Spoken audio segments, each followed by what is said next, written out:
El Salvador has been parading daily Bitcoin buys like clockwork. One coin a day, every day, no matter what the IMF says. President Bukele even declared, "We're never stopping." But what if it's all a lie? A bombshell IMF report just dropped, and it claims those so-called purchases, they never happened. Just smoke, mirrors, and wallet shuffling. Is this the unraveling of Bitcoin's flagship nation?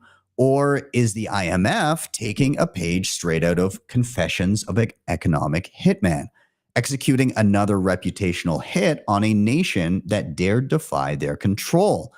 And while the accusations fly, Bukele's doing something no one expected, teaming up with another IMF-controlled nation to spread Bitcoin adoption. So are we witnessing betrayal or brilliance? Don't go anywhere. We've got the receipts, the players, and the global stakes behind this unfolding drama. I am Ben with the BTC Sessions. This is your weekly session.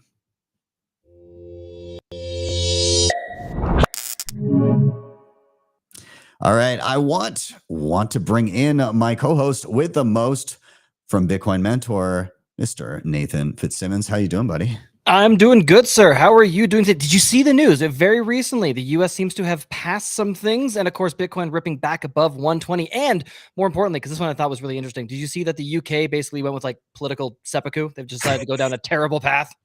I did see many of those things. My feed is blowing up. There's a lot to take in. So yeah, I mean, we'll tackle that. There's plenty to get to today. But yeah, let's dive into this IMF / El Salvador stuff, because I don't know about you, but I don't know what to think of any of this. Like, it's very confusing. Like one group is saying one thing, one group is saying the other, and there's always a rebuttal on either side, and it's ping-ponging back and forth. So like who is BSing and who's not. So let's take a look at what's in front of us.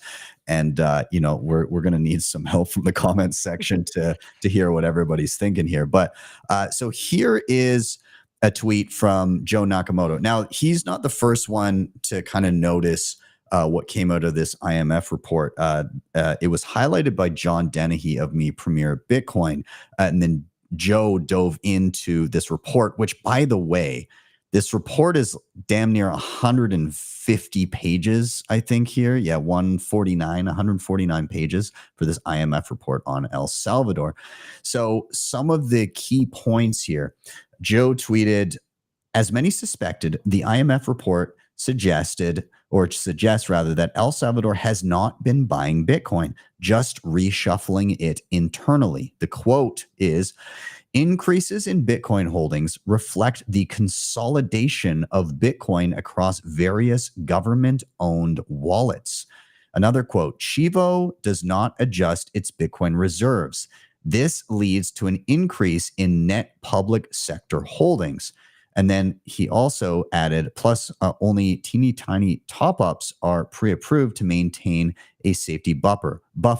Establish a buffer of at least 3 million net of Chivo clients' deposits and the continuous QPC ceiling. So he says, pretty awkward to say the least. So here's the footnote here saying that that basically there's other government wallets that are not public, and that the one Bitcoin deposit every single day that's been tweeted by the Bitcoin office and touted by Bukele is just them moving one Bitcoin at a time from one wallet that they already own to that one to keep up the frequency, which would be crazy if that was true. And again, I kind of don't know. We'll get into that in a second.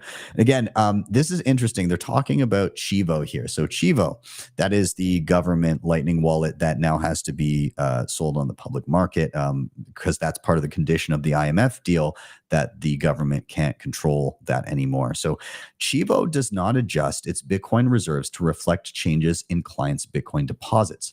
As a result, when Chivo clients' Bitcoin holdings decrease, and Chivo does not sell the corresponding amount of Bitcoin, this leads to an increase in net public sector holdings as defined by the TMU. Since program approval, these fluctuations have been minor and short-lived, resulting in deviations from the QBC ceiling no larger than 1% of total public sector Bitcoin holdings. Bitcoin holdings are monitored using signed statements. So a few details there, but basically they're saying if Chivo users sell Bitcoin, then there's potential for them to basically not actually sell the Bitcoin, like send them dollars, but then keep the Bitcoin and then maybe use some of that to reallocate to the public wallet, again, which is a wild accusation here. So again, and here's the establish a buffer. So Bitcoin, establish a buffer at least 3 million equivalent between the level of public sector Bitcoin holdings, net of Chivo's clients, deposits denominated in Bitcoin, and the continuous QPC ceiling. So they're just saying that, hey, like they're not buying, they're just shuffling around stuff they already have. However, on the other side of this is what the IMF is saying. And I don't know about you, but I don't trust the IMF as far as I could throw them. So, I was gonna say Satwise had a nice comment. I believe F the IMF was probably the right response. Yeah, exactly. But okay, so Stacey Herbert, who's part of the leading up the Bitcoin office there down in El Salvador, she tweeted this like very shortly after this report broke and everybody started humming and hawing over it. She said, I have some really bad news for the haters. Your pain is about to intensify. Now, is she referring to whether or not they're actually buying Bitcoin, whether or not the report is BS? I mean, there's not a whole lot of detail here, but there is some interesting action on behalf of El Salvador and Bukele that's going on that you wouldn't think would be going on in the face of, them bending the knee to the IMF. And that is alignment with Pakistan. Now, if you guys remember, Pakistan went to the Bitcoin conference in Vegas and announced, hey, we're going to do a strategic Bitcoin reserve, and we're also going to use our excess energy to mine Bitcoin. And then shortly thereafter, the IMF was like, oh, no, you're not. You're not allowed to do that with your own excess energy, which again is fucking insane that this unelected body could tell a nation what to do with their not like energy that was being used for something else or whatever, which already would be crazy. But to say like, hey, you have excess energy and you want to use it for something, we're going to tell you what you can and can't use the excess waste energy for. That is mind-numbingly crazy. So anyways, what are they doing with El Salvador? So here it is, Pakistan's special assistant on Bitcoin. I'm not going to try that name, met with El Salvador's president, Nayib Bukele, in San Salvador to discuss strategies for Bitcoin adoption and knowledge sharing. The president praised Bukele the special assistant on Bitcoin praised Bukele for his forward-thinking leadership, highlighting Bukele's early commitment to Bitcoin. He's a leader from the future who saw the future first, because when it wasn't cool to back Bitcoin, he stood with conviction. Pakistan is looking to El Salvador as example. Amid an ongoing $7 billion IMF loan program, Pakistan is seeking to learn from El Salvador's approach to integrating Bitcoin into its national policy. The two countries formalized their collaboration by signing a letter of intent between El Salvador's Bitcoin office and the Pakistan Crypto Council. Now I'm going to skip over to this actual tweet. Again, Stacey Herbert right here with the Bitcoin office. Bitcoin office signed a letter of intent with the Pakistan Crypto Council today. And it says, the purpose of the letter of intent is to outline the mutual intention of the parties to explore and establish a strategic collaboration in the fields of Bitcoin education, Bitcoin mining. Remember, this is what the IMF said was a big no-no for Pakistan. Sovereign Bitcoin reserves. Again, IMF, no, don't buy and establish reserves, not allowed. And broader efforts to advance financial inclusion and digital economic empowerment through the responsible use of Bitcoin and decentralized technologies. That doesn't sound like backing down to me. Again, like I'm so torn. I feel like it's tough because inside of me says, don't trust politicians, but deeper inside of me says, but really don't trust the IMF. So, like, Nathan, where are you at with this? How are you interpreting all this? Man, there's so much to tease apart there, and I agree. It feels like there's just a wave of noise recently too, and a ton of distractions. Think Epstein. Like I have no idea what's going on. It's hard to discern between them. I will say, without giving it away, I maybe did a podcast today with somebody that talked a lot about the IMF. That'll be coming out later. We'll just call him A. Gladstein. But my two kind of main thoughts is that one, there's no way these two countries got together and did not also discuss their IMF loans in that situation as well. Yeah. Going back to, it's kind of a balance sheet movement game, which I suspect there's a lot of that going on. We're seeing people announcing that they're buying Bitcoin, but really it's just moving from one balance sheet to the other. There's no USD exchange, and that's why we see no changes in price. But I couldn't help but think about this as I was going through it there with you, is maybe this is quite simple. Maybe Bukele realized at some point in time that a lump sum payment tends to outperform DCA. He saw his opportunity. He smash bought a bunch of Bitcoin and was like, I'll just move that over later. I'm going to continue with this. I want people just to save and not speculate, but maybe he has just a big pile that he was sitting on and was like, yeah, I'll just move them over one at a time. It's not outside the realm of possibility. I really do like Max and Stacy. At least they're long time, very interesting characters here. So I'm curious to see what they have to say. It feels like this weird back and forth constantly. And really, I just don't know what to make of it. But I can tell, at least from what's going on there, I had this realization in the conversation today that so like the IMF wants to continue to have these countries in debt. That's their goal. They need to continue to re-up and refinance and keep them in debt. If somebody defaults on the debt, right, that's taking an asset off their balance sheet. That's no good. But at the same time, if somebody pays back the debt, that's also taking another asset off their balance sheet. So the IMF is directly threatened because if these guys are piling into Bitcoin, and we saw in other countries that maybe we'll talk about a little bit later, but if they're piling into the Bitcoin to the point where they could actually repay their IMF loans, they don't want that. They need to try and cut this out at the knees if they can. And anyways, it's a lot to tease apart. I want to stay on the optimistic side, but you should never trust a politician.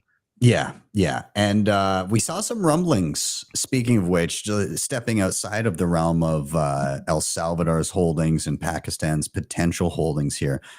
We saw some stateside rumblings because there were questions around, does the U.S. hold as much Bitcoin as they claim? And so we're going to clarify a little bit of what's been rumbling around the last couple of days here. So there's a Freedom of Information Act response. And so Lola Leitz went out and reached out to inquire regarding the U.S. government's holdings.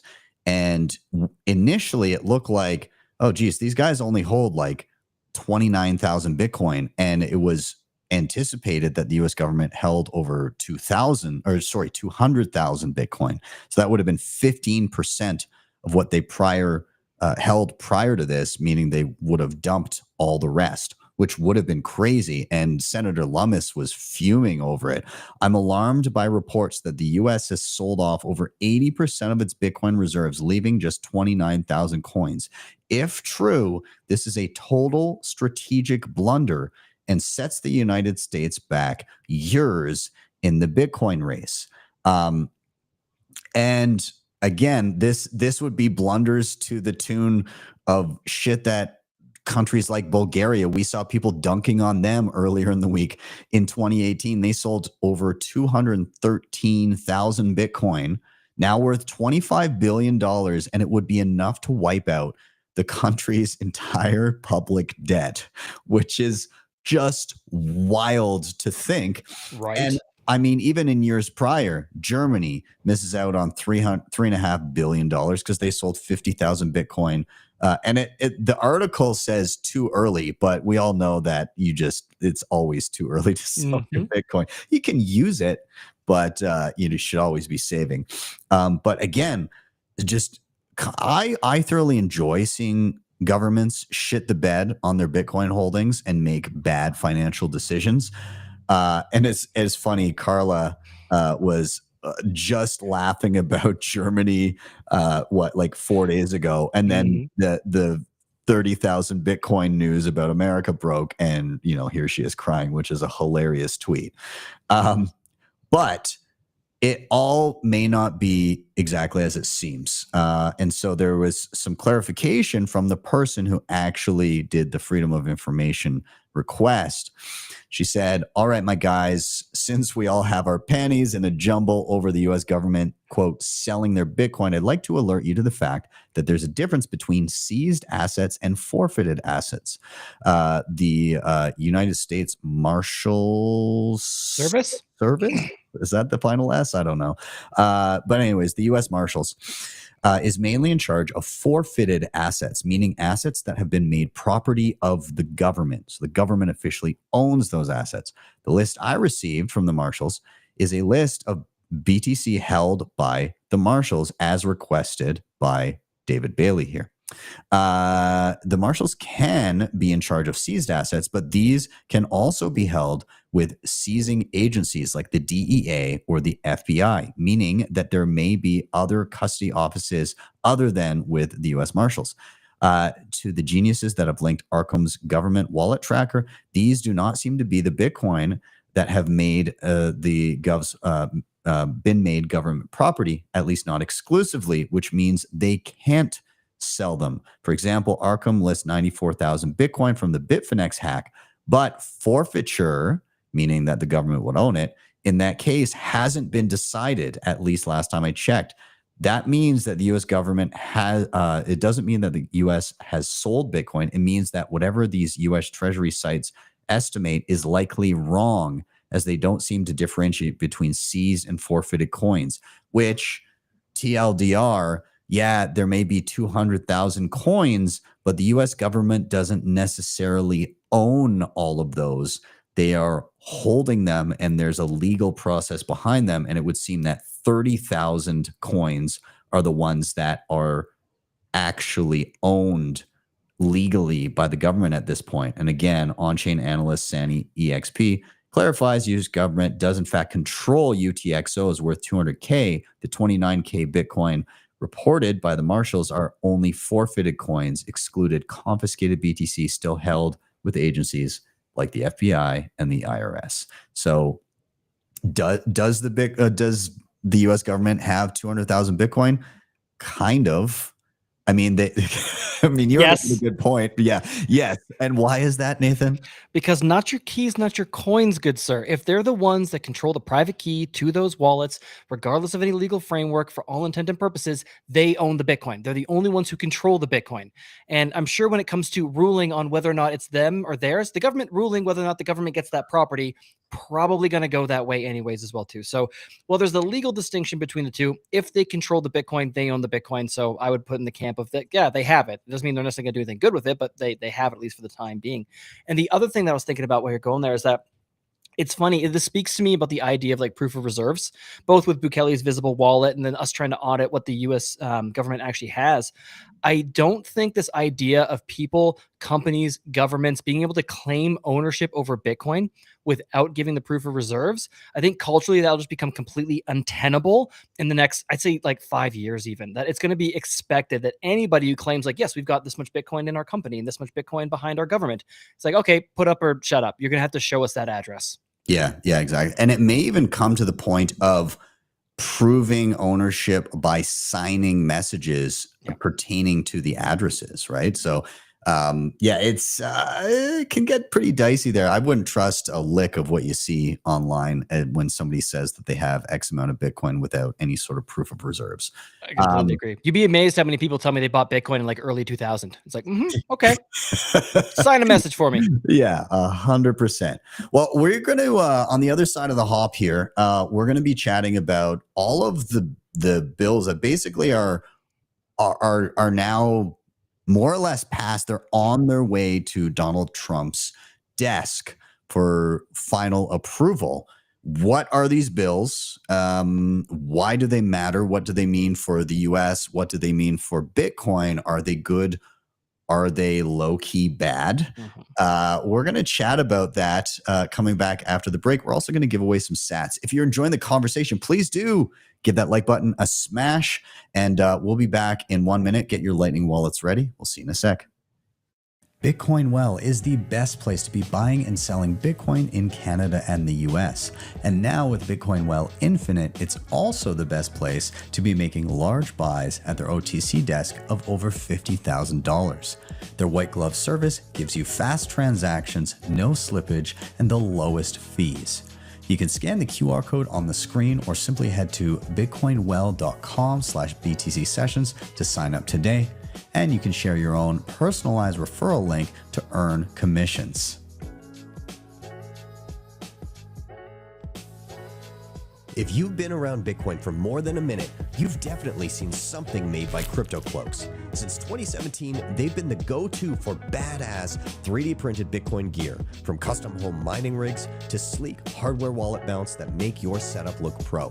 I've been stacking Cloaks gear for years, and most recently I grabbed their Gamma case for my miner. Let me tell you, it turns some heads.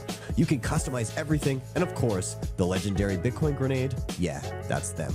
Hit the link in the show notes or scan the QR code to visit CryptoCloaks.com and stack your own custom Cloaks gear today.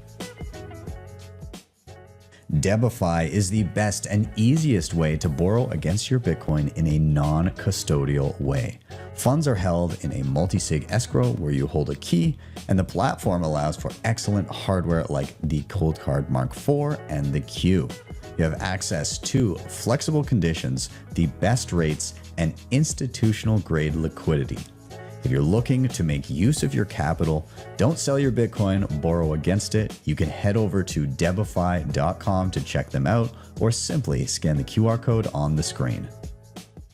All right, we are back in. We're going to give away some sats. Get your Lightning wallets ready. I am here on bitcoinwell.com. Great place to be stacking sats in Canada and the US. The QR code down at the bottom if you want to check them out and sign up. But all you need right now is a simple Lightning wallet. So what I'm going to do, the way this works is when you sign up, when you buy Bitcoin, when you refer friends, you earn points. And those points can, of course, be used to buy you some awesome swag.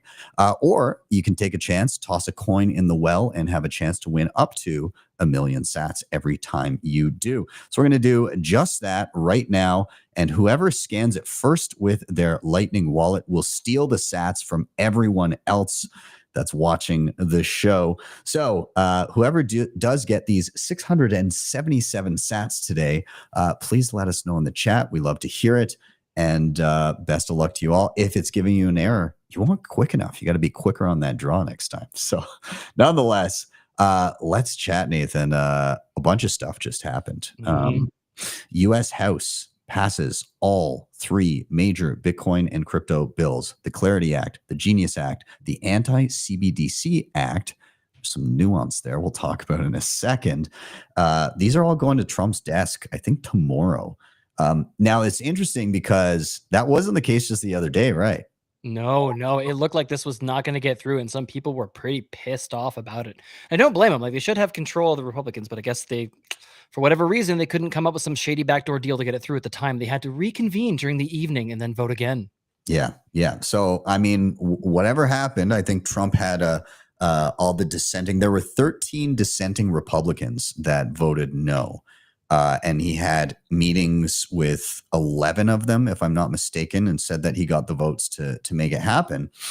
And it would appear that he was indeed right. So these are going to his desk now. Now, the big one here, in my opinion, or the one that most people are talking about, is this Genius Act, and how it pertains to this a big push for stable coins. Now, why is that? Why is the U.S. government so damn interested in stable coins? And in my opinion, it is.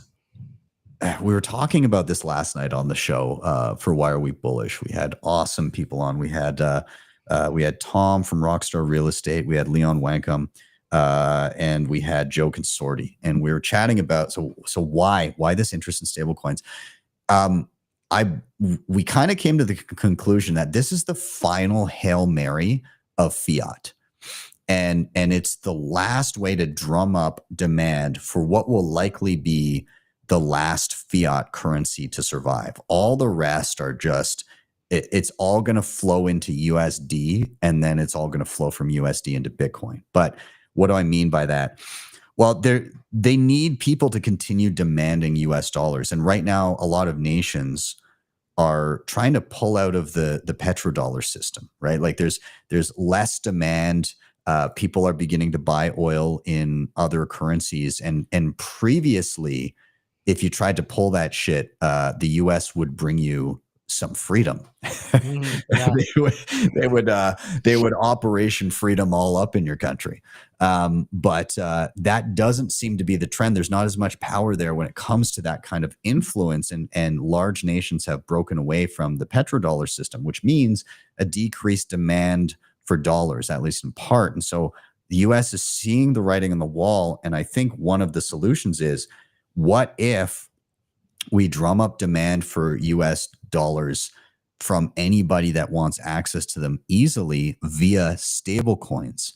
And what this means is, okay, if you're in a country that has a shit currency, which, to be fair, that's all of them, but comparatively to the US dollar, there are many nations that have their own currency, but people prefer using US dollars. But sometimes it can be harder to come by. You gotta get paid in dollars. You're using cash, you're using whatever. You probably can't have it in a bank account. But stable coins can fix that for you. You can use a US dollar backed equivalent. And this opens up the US dollar to like the entire global market of anybody who wants US dollars. So you would have a company or multiple companies saying, okay, if you deposit dollars here, we will then issue a US dollar stablecoin that is backed. I believe the regulation would be backed 1-to-1 in some form. So it could either be actual US dollars, or we'll discuss what else it could be. But then the demand comes just from anybody that wants to use US dollars around the globe and store their value in that, as opposed to their own inferior currency. So right away, more demand. But it also creates additional demand for US debt or US treasuries, which also have had less demand. So they need people to be buying up US treasuries. Who the hell is going to buy up US treasuries? Well, the stablecoin issuers, because it makes a whole lot of sense if you want to be very conservative, but you also want to earn a yield on the dollars. If somebody deposits dollars with you and then you go to the actual issuer of dollars and say, I'm going to buy your treasuries, and the US is not going to, they're not going to default in a traditional sense ever on this. They will just inflate the currency. And so for these stablecoin issuers, it makes a whole lot of sense for them to simply take other people's money, buy treasuries with them, so that they're earning a yield on dollars other than theirs. And so that props up the US Treasury market and demand for the dollar. Now, the interesting Bitcoin part, how does this pertain to Bitcoin? Is this even good for Bitcoiners? If the stablecoin issuers follow the same trajectory as what Tether is doing, then it could drive a whole bunch of extra demand for Bitcoin. Because what is Tether doing?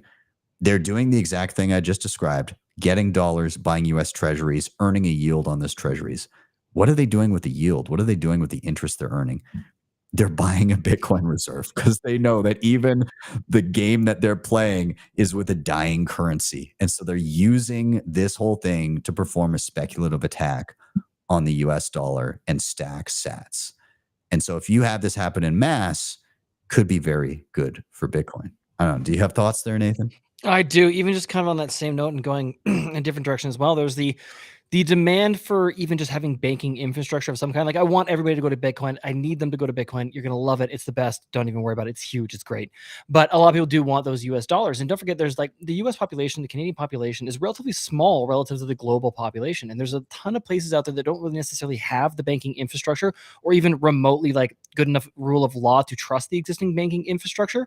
But they do have a phone. And in the same way that, if you are coming online with telecommunications now, you're not going to put in landlines. There's no point. You can just go right to cell phone technology. That I think a lot of people, that Tether could end up kind of being their first bank. So they'll be buying, increasing demand. But the other aspect, and again, I'm hoping that because they're similar in some sense, they'll find their way to Bitcoin very soon, especially if they have some capital accumulation, something to save up, they'll find the better savings technology. But the other aspect in terms of why it's bullish for Bitcoin is that essentially this is unlocking another aspect of M2 money supply. And don't forget, too, that it's the creation of debt that is thus the creation of dollar units. This is essentially another one that we could lump into that basket. So it's another way of printing more dollars. It's going to be inflating the supply of USD. And you know that value is going to find its way to Bitcoin. Yeah, yeah. And so when it comes to all of this passing and going to Trump's desk, a lot of people are very happy about it. A lot of people are celebrating. It would seem that the market is looking at this as very positive. As soon as it passed, you can see we went from like 118.5 all the way up to damn near 121. So, you know, we did get a bump in price from the news, but not everyone is super keen on this. And why is that? So, you know, you get the Genius Act. Yeah, okay, stablecoin stuff, maybe benefiting Bitcoin through proxy over time. There's an anti-CBDC Act. Okay, that sounds pretty good. Ban on the Fed creating a CBDC. That's, you know, I don't mind that. But some people are questioning if this is enough based on what is present in the Genius Act. And we chatted about this briefly yesterday, but there's a few prominent Republicans that seem to think that the Genius Act does not do enough to ensure that a CBDC in some form does not end up happening. So I'm going to read a tweet from Republican Marjorie Taylor Greene, and she's been all over the news doing clips and all this stuff talking about her concerns. She says here, remember when Canada froze the truckers, the Freedom Convoy bank accounts and crypto when they protested against vaccine mandates? Canada, not China. Congress is passing a bill today, the Genius Act, that opens the back door to a central bank digital currency. By the way, just so you know, this was prior to the vote, but she's stating her intent here earlier today. It opens a backdoor to a central bank digital currency. The Fed has been working on this for years. The ultimate goal is to move to a cashless society and digital currency. House Republicans want a ban on CBDC, but the Senate says they don't have enough votes to pass a ban on CBDCs. Johnson refused to allow us to make amendments to the bill and says he will put the ban on CBDCs in the NDAA. Just for reference, the NDAA is the National Defense Authorization Act. But if it won't pass now, it won't pass then. So why are we passing bills to lay the groundwork for CBDC that can be used against us in the future by another authoritarian regime? We saw that what a politically weaponized government looked like the past 4 years. Just wait until we get another one that can turn off your bank account and stop your ability to buy and sell. I'm voting no. So, you know, she was very concerned about this. Obviously, it passed anyways. It's going to the president's desk. But is there low-key something in there as it pertains to CBDCs? There's a few other Republicans that have been raising alarms here and saying like there's not enough here. Even with the anti-CBDC Act, there's something. There's finicky language in the Genius Act that allows some roundabout way for CBDC later. Nathan, I don't know. Do you have thoughts here? Are you worried? Well, we've already got CBDCs. They're called commercial banking accounts, right? They can be shut off and seized and moved however you like at any point in time. So honestly, I was thinking about this. It's like, I think at some point in time, it probably does happen. Like, I think it's just one of those things that's kind of inevitable in the last dying gasps of a fiat currency and fiat empire. I would like to see it postponed or stopped, but I think they're going to attempt it at some point in time, whether now or later. It doesn't particularly matter. But the best thing is we already have basically rules against the CBDC. It's called Nakamoto Consensus. And as long as you're on Bitcoin, they can't fuck with you. Pardon the language. Perfect. Yeah, I mean, you can opt out of this by just not using their money anymore. I think that would probably be the best path for most people. Now, this isn't the only thing that is happening in and around the U.S. government. We also saw something else today. That is that Trump is preparing to open the $9 trillion U.S. retirement market to, quote, crypto, gold, and private equity. This would be via executive order, and it would allow 401k plans, including to include alternative assets. And so here's the article. Donald Trump is preparing to, again, open the $9 trillion U.S. retirement market to cryptocurrency investments, gold, and private equity in a move that would spur a radical shift in the way American savings are managed. Trump is expected to sign an executive order as soon as this week that would open up 401k plans to alternative investments. In the U.S., 401k plans are among the most popular ways working Americans save for retirement, allowing them to invest a portion of their salaries in publicly traded securities tax-free. But virtually all such investments are housed in public stock and bond mutual funds. So this would open that up potentially to Bitcoin. Now, Nathan, I know you did some back of the napkin math when it comes to 9 trillion. If we got a modest percentage of that, what it might do to market cap and price. Do you still have those numbers kicking around? I do. I have them handy. Yeah. So from a 9 trillion pool of capital coming in, if we had just a 15% allocation of that finding its way to Bitcoin, that would then add a 1.35 trillion to the market cap and would bring us up to 178,000 US per Bitcoin. So not a bad little run. And funny enough, in my mind, I always figure that's when like retail and euphoria comes back in. So, 180K, and then maybe things go off to the races. We get a nice little pump and crash. Yeah. I mean, so and this is just one aspect of new inflows and new ways that capital is being unlocked and potentially moving towards Bitcoin. And so because of this, we could just kind of be getting started. And Jack Mallers was talking about this. Again, having fun, don't let fiat fool you. The party hasn't even started yet. And he outlines Bitcoin versus gold, although I'll show the updated one of that in a second.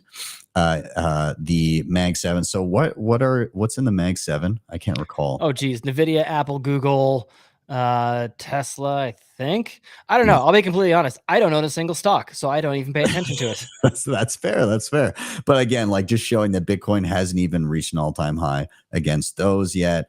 Again, Bitcoin versus the dollar. Again, just kind of following that curve.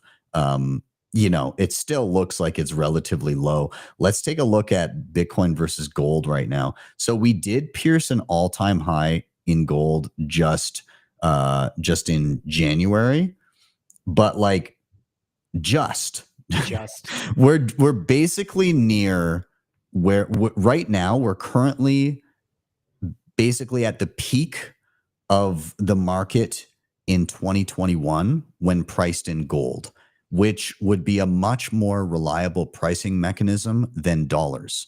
So what this means is if you decisively break up from here versus gold, it could mean, again, we're just kind of getting things started. And you said, what was that price point you said with 15% of the retirement there? 178,000. Yeah. And so that's just with that.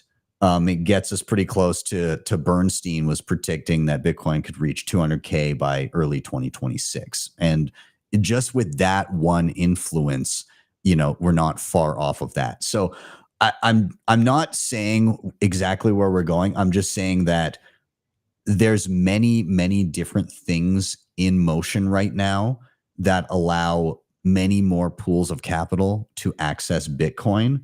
And those things are kind of just coming online right now, allowing people to loosen up and begin allocating to Bitcoin. And so it feels like we are a little bit on the cusp of something, but my rational brain is trying to tell me, no, stop, shut up.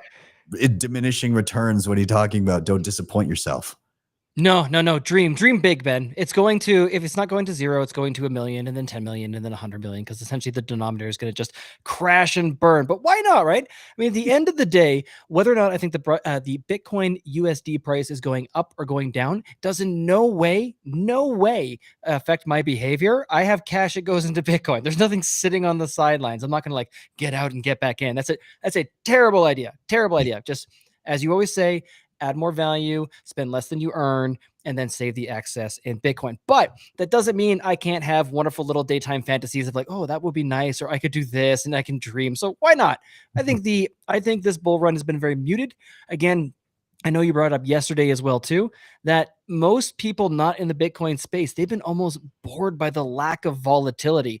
And I don't think we're done with cycles, and I don't think we're done with volatility. And who knows, maybe it could be wicked strong to the upside. Yeah, we shall see. But we've got more to talk about on the other side of the jump here. We've got some developers that are raising the alarm regarding quantum and a certain percentage of all Bitcoin that could be affected as it pertains to actual ability to unlock those coins in the future. So we're going to talk about that and the proposal to maybe prevent that from eventually coming to fruition. We're also going to talk about, Germany just can't get their shit together. But there's another fun little tidbit out of Germany as it pertains to just the worst laws. What are they even doing over there, man? We're going to talk about that in a second. I also want to highlight some of the fun stuff I've been playing around this week. And also, no surprise, but the IRS is coming after your Bitcoin. Watch out. So we're going to talk about more of that on the other side of the hop. If you're enjoying the conversation, please do drop a smash of the like button. We really do appreciate it. Keep your comments coming, and we'll be back in just a moment. Looking for a simple and secure way to manage your Bitcoin on mobile? AQUA Wallet has you covered. It's user-friendly and puts you in full control of your Bitcoin with secure self-custody.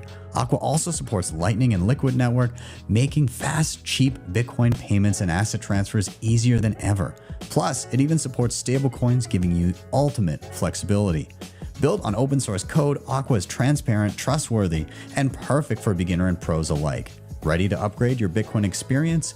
Click the link in the show notes or scan the QR code on the screen now to download AQUA Wallet today. Securing your Bitcoin doesn't have to be complicated or invasive. With NUNCHUK's HONEYBADGER plan, you get state-of-the-art multisig with built-in inheritance planning and no KYC required. NUNCHUK is trusted by users to secure billions of dollars in Bitcoin. The HONEYBADGER plan offers 204 assisted multisig, guiding you step-by-step on mobile or desktop. It works seamlessly with hardware wallets like TapSigner, ColdCard, Jade, and plenty of others, so you're always in control. Plus, with non-KYC inheritance planning, you can ensure your Bitcoin goes to your loved ones. No private info needed. Take control of your Bitcoin today. Click the link in the show notes or scan the QR code on the screen to check out the HONEYBADGER plan. CoinKite has been in the game for years, creating hands down the best and most secure hardware when it comes to securing your Bitcoin. The ColdCard Q is an absolute powerhouse and my daily driver, and it's ideal for newcomers and advanced users alike. The TapSigner gives you a low-cost, user-friendly option for those just getting started or for convenience when traveling. You can head to coinkite.com and use code BTC Sessions for discounts, or simply scan the QR code on the screen to get started right away. All right, we are back in. And by the way, we do give away a ColdCard Q every single month. And the way that you can get your hands on one is by going to the website, QR code right there, btcsessions.ca. Very nice modeling. I've got one handy right here as well. It's all covered in fingerprints because I've been using it all day. Nonetheless, the QR code there leads to the website. And if you just scroll down a little bit and you sign up for the newsletter, you are automatically entered every single month to win a ColdCard Q. And you'll just get an email and we'll put you in contact with CoinKite and they will deal with the shipping and getting you the device. It's badass. It's my daily driver. I love it. The Q is incredible. Anyways, we're going to continue on. Let's talk quantum. This Of course.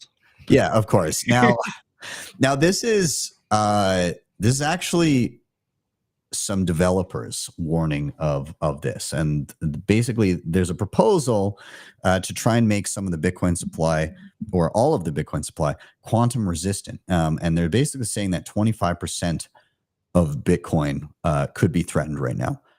So what does it say here in the article? A group of prominent Bitcoin developers has unveiled a proposal to protect the network from the looming threat posed by quantum computing. Their initiative targets coins held in older address types, which could be compromised if quantum computers reach sufficient power to break existing cryptography. Now, to be fair, or to be clear, this isn't SHA-256. This is elliptic curve cryptography. It pertains to the public-private keys that manage your wallets. And so when the public key is exposed, meaning you've sent and exposed the key and made a purchase, or sorry, made a transaction and kind of revealed the public key, at that point, remaining funds in said wallet could be potentially attacked if ECC is broken through quantum. Okay, so basically, 25% of Bitcoin, again, 25% of all existing Bitcoin is vulnerable because it resides in addresses with exposed public keys. This includes long dormant coins, some allegedly linked to Satoshi Nakamoto. Developers argue that this is a real and urgent issue, not just a hypothetical concern for the distant future. They warned an attack on Bitcoin may not be economically motivated. An attacker may be politically or maliciously motivated and may attempt to destroy value and trust in Bitcoin rather than extract value. There's no way of knowing in advance how, when, or why an attack may occur. A defensive position must be taken well in advance of any attack. And they have a transition plan, a 3-phase one. So they say, first, all new Bitcoin transactions would be limited to quantum-resistant address types beginning 3 years after the adoption of something called BIP 360. Second, and I highlighted this because, damn, okay. Second, after another 5 years, so this would be 8 years in, spends from legacy addresses would be invalidated, freezing coins that haven't migrated. That sounds scary. But the third point, finally, users who missed both windows could recover legacy funds using zero-knowledge proofs, though this option remains under research. So there may be a way to recover even if you miss the whole 8 years and you're not paying attention, but still. Okay, now there is some debate and concerns. Some commentators, including Jacob Youngman, raise concerns that the plan could amount to confiscation of inactive or legacy-held coins, including those associated with Satoshi. Youngman argued the best we can do would be to give users an opt-in solution that protects them from quantum computers. Jameson Lopp, one of the proposal's authors, responded that failing to act would leave those funds equally vulnerable to malicious actors. So I don't know, man. Hey, legacy addresses would be invalidated, freezing coins that haven't migrated. I don't know. That raises alarm bells for me. I don't know how exactly we would handle that, but also the writing would be on the wall if we're getting close to that point. What are your thoughts on this? I'll give you my uninformed, dumb pleb thoughts on it. So feel free to tell me I'm an asshole and I'm wrong in the comments, and that's totally fine. First and foremost, you know what it reminds me of is I immediately kind of want to ask the people involved, like, okay, I just want to know, in your opinion, is carbon raising the temperature of the planet and is climate change an existential threat? Because anytime they're talking about something that is going to happen and is possible and down the line, don't forget they would have to enact this before the quantum threat was actually real. Right? So you're going to impose these restrictions on people on addresses before the threat is actually here. Because rightfully so, they would argue that once it's here, it's too late. But that means that you're having to guess. You're having to guess when it comes into play. And I find that a little bit like, my instincts are like, no, I go with the other comment. It needs to be a voluntary opt-in. It has to be a choice to move to a quantum resistant address. It can't push this on the users. And I have a sneaking suspicion that if developers try to push something on the users, it's going to blow up in their face as well too. Even just from that kind of base fundamental principle. The other one, my other little hot take on this too, is that I'm not really opposed to someone using quantum computing to recover old coins and legacy addresses, even potentially Satoshis. The reason being is, for me, it kind of falls into the same realm as like treasure hunters pulling up gold from the bottom of the ocean. Like, there's a good portion of those coins that are probably lost. It's not inflating the supply. If somebody's able to recover sunken treasure, I don't view that as theft or malicious. I think it's just something we'd have to deal with. And if they dump it on market, well, they dump it on market and you get sats for cheap. But it doesn't seem to be in any way like a violation of the non-aggression principle to recover stolen treasure. And I kind of, that's the mental model that I'm working with. Can you imagine that down the line, this threat becomes real? There's an opt-in migration, and the first, like, imagine the race to unlock those Satoshi coins. Well, like, it might even spark like amazing computer innovation, right? That's true. Like, imagine the person that is just quick enough, and all of a sudden they're like, I have trillions of dollars worth of Bitcoin, except for by then dollars won't exist. But still, it's like, I have however many million Bitcoin.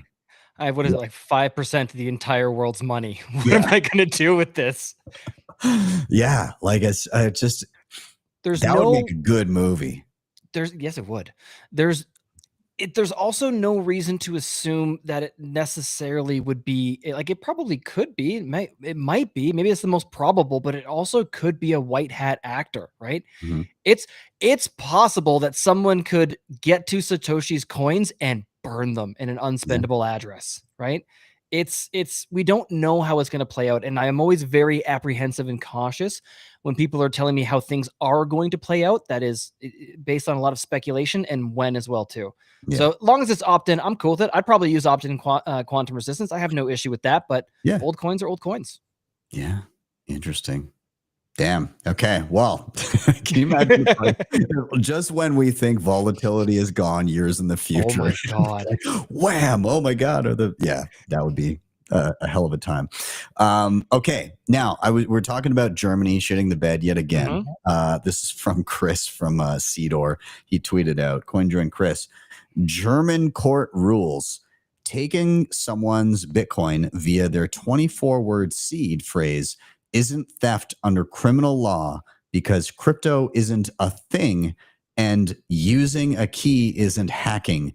2.5 million euros gone, no crime. Jesus. Yeah. How is it that nobody can explain to these people that it's like, if I drop the key to my house in front of my house and somebody then picks it up and goes and takes everything inside of my house, that's a crime. Yes. No, it's like if someone were to steal, like, I don't know how you'd possibly do this, but if someone were to steal the entirety of like Twitter or X's servers, like it's just information, right? Is that not a crime? Was that company not some not intellectual property stocks? But you get what I'm saying, that the fact that something is not tangible does not mean it does not have value, and the theft has not necessarily occurred, although a nuanced issue. Yeah. Well, I mean, again, the tweet from Mars just below, the comment below, basically he's like, okay, so does it mean that anybody can steal your digital identity in Germany without getting punished? Because like we have laws against that. Does that mean that if I stole some photos of that judge or maybe their family member and posted those for sale online, is that not theft in some way? Yeah, Germany. What are you doing? Yeah, there's really nothing more to say here other than this is just so stupid. It's absolutely ridiculous. I do want to point out though, because we alluded to it at the very beginning of the episode, but we never explained necessarily what I was even talking about. Germany is not only the dumb country doing dumb things in Europe currently right now. Know that Canada's any really better, to be honest. But the UK, if you didn't see it, guys, the UK is lowering the voting age to 16. I don't know what you were like at 16, but that seems like a death wish to me. I made all kinds of great decisions when I was 16. Never a mistake. I definitely knew about politics and what policies would best benefit my country. How about you? Oh, it was very much so the same, right? I Yeah. mean, communism just hadn't been tried yet, Ben. That was the only issue in our youth, right? My God, I've seen your Trudeau sweater. I know what you used to be Yeah. like. Yeah. If I was that stupid in my 20s, good luck with the UK and all those 16-year-old voters. I mean, 18 is all right. Like, I was an idiot at 18. Oh Like, God, yes. Yeah, absolutely. I was so stupid. Yeah. I don't even know what to say. Anyways, let's continue on. I did want to highlight a couple things. We were talking a little bit about, I've actually been working on a new tutorial, but the other day playing around with some miners. First of all, I need to give a shout out before I even show what's on the screen here. I'm just going to collapse that down, but I got to pull something off my shelf and show you guys. Hold on. Ba-dum-bum, ba-dum-bum. This is my Boom. my custom nerd QX with the Sessions logo on. How badass is that? Anyways, shout out to CryptoCloaks for making that for me. But I've been filming a video on this thing, which is pretty epic. I've had a great time with it. But the reason for the screenshot there, I previously did a video on the Future Bit, which is another home miner. And then after I did the video on this Nerd Axe, I pointed all of my little miners, like all my bit axes and Brains Mini Miner and this thing, all at the Future Bit, which hosts its own node and its own mining pool within the device. And I have 12.3 terahash there, and it gives you your daily chance of solving a block. And for a handful of Forever Lottery tickets sitting on my shelf, a 1 in 437,000 chance every day of potentially hitting a block and getting 3.125 Bitcoin, which is basically $500,000. I don't mind those odds. It's not I feel bad. pretty good every day. It's not bad. I gotta say, that thing looks like a beast too. I'm not sure if it's just like you holding out a fish for the camera, but that thing looks massive when you're putting it up. Man, like hand. Yeah. This it's a lot bigger than the BitX. Yeah, so this is the regular BitX, just for size comparison. Yeah, it's like you and before after working out. Yeah, there we go. This thing has been hitting the gym, but yeah, pretty badass. So shout out CryptoCloaks, who also did the print on this little one here too. But super keen on getting. I'm in a mad dash to record a bunch of tutorials because I'm going to be doing some traveling.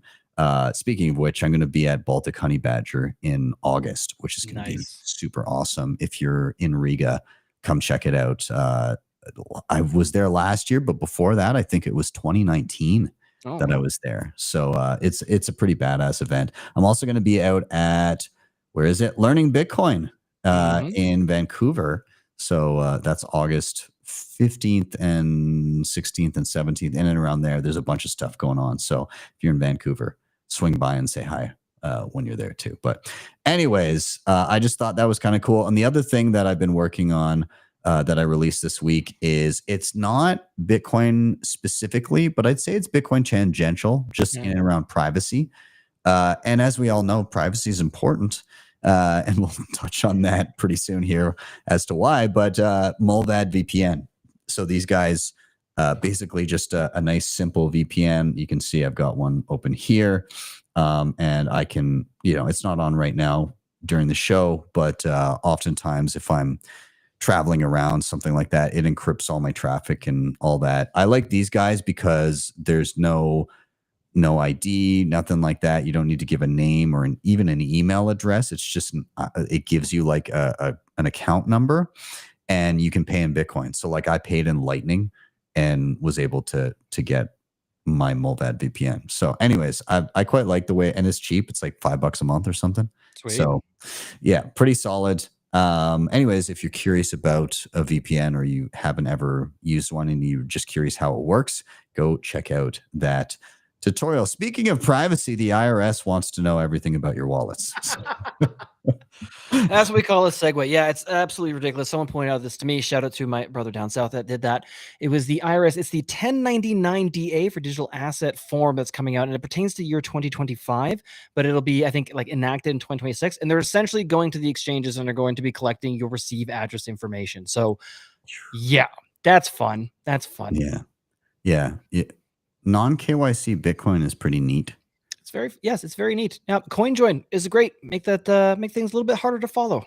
Yeah, you should definitely. I don't know exactly where people might find information on how to use tools like that, but there's got to be something on the internet that may teach you about how to use Bitcoin privately. There may even be deeper dive playlists that show all about Bitcoin privacy and many of the tools that are available, along with many other things. So anyways, if anybody's aware of resources like that, let us know. They got to be out there. Maybe just a quick Google, scan a QR code or two, and that might be helpful. Who would possibly take the time to do that for us, Ben? It's so nice. I don't know. It would be nice if it was one page. You could just get there and you just know all the things that you need to know, and like you can dive deeper if you want, or you could go to a group of people that could handhold you through it, teach you exactly how to do it if you want to speed run your learning. But I don't really know a place like that. So no, maybe you could go to Banff next year and learn some of this stuff too. That's true. Now, a couple of quick last things here.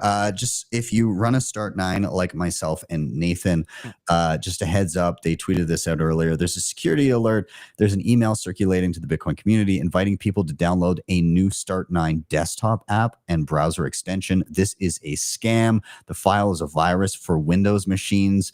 This website is obviously fake, using Umbrel's aesthetic even. It's unclear at the moment who's being targeted, since only one of the two reports we received had an email on our mailing list. Stay diligent out there. So just so you're aware, you get anything fishy like this, please ignore, delete. It is a scam.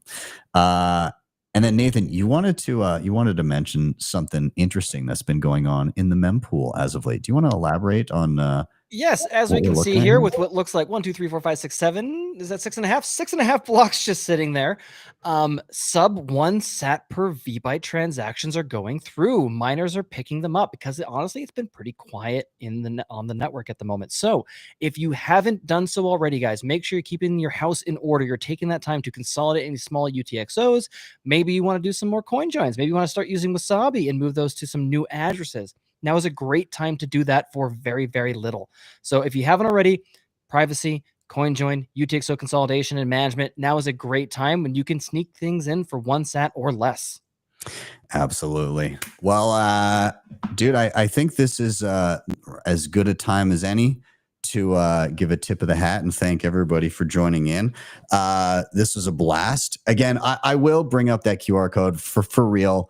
That page that we were showing you, if you are not like a weathered Bitcoiner that knows literally everything, if maybe you've just kind of, learned a thing or two and you feel okay, but you're not quite sure, please do visit the Learn page, Bitcoiner Zero to Hero in one page, btcsessions.ca/learn.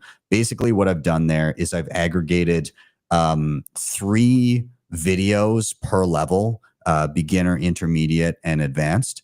And if you can get through that page, you're going to have so many more skills than your average Bitcoiner. I really, really do encourage you to do it. And there's full playlists on all of those topics down below. So if the one video that I put on a particular topic on that page is not to your liking, you can check out all the other options that you have. And furthermore, as we said, if you want to speed run your learning journey and you need something a little bit more customized, some hand holding, and you want to be able to ask questions on the fly as you're implementing and make sure you're secure and doing it right the first time, scroll to the bottom. You'll see Bitcoin Mentor. And actually, I'll throw a QR code just for Bitcoin Mentor there. But you can get on a call with Nathan, who will direct you to the perfect mentor for you. But we work with some incredible educators that can give you that one-on-one kind of premium experience. If that's what you're in the market for, go check them out. Otherwise, check out the Learn page. But either way, don't sleep on it. Treat your Bitcoin as if it's worth 10x what it is right now, because you don't want to be scrambling when it actually is. So I think that's it, man. We'll be chatting tomorrow, but I'm gonna be on the road. I'm You're going gonna be gone for a little bit. Going to be gone for a little bit. Although we have something special planned for Why Are We Bullish the next couple weeks. Dare I say, one of those episodes is going to sail. And the other episode is long. But we got something special planned for Why Are We Bullish. I've been prepping for it in advance. We've also got regular tutorials coming. I've basically recorded 6 tutorials all in a row, all in advance. I've got mad editing to do tomorrow. And then you and Gary are going to be heading up some news the next couple weeks, aren't you? That's right. We'll be hoping to keep things going in the right direction and watch over it while you're gone. Awesome. Well, dude, this was great. Everybody that's been watching, thank you guys for being here. Don't forget to drop a like if you have not already, and comment down below. And yeah, we will see you guys for the next one. And I'll be seeing you virtually for the tutorials and special editions of Why Are We Bullish next week. I'm Ben with the BTC Sessions. This is Nathan. Keep stacking sats, but also keep stacking those skills. We'll see you guys next time. Cheers.